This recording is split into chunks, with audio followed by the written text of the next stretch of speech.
A lot of people ask this question about retaining information, especially when it's audio, because audio is one of those things where retention is not as high as if you were reading something, right? Because it's going through you fast, you're doing other things and all of that.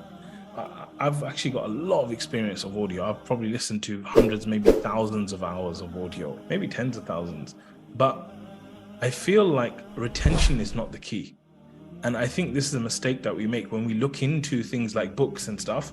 We think, okay, how am I going to retain this?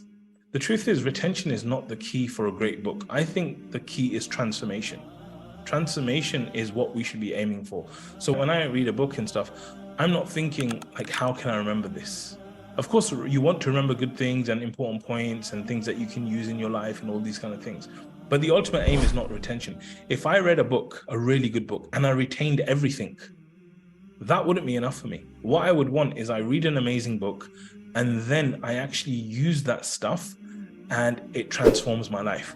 Now, you might say, yeah, but for you to use it, you have to remember it and internalize it. And remember, internalizing will help you to use it, which will actually change your life. It's true. But when I'm going through a book and all this kind of stuff, I'm really just trying to hook on to things, that one thing that I could change. So let's say today I listened to a book for 2 hours.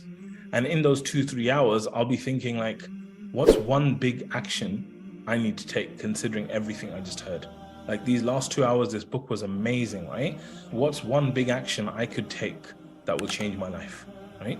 Sometimes it's even, the action is just to open up my actions list and say, think of 3 actions to take from this book about XYZ.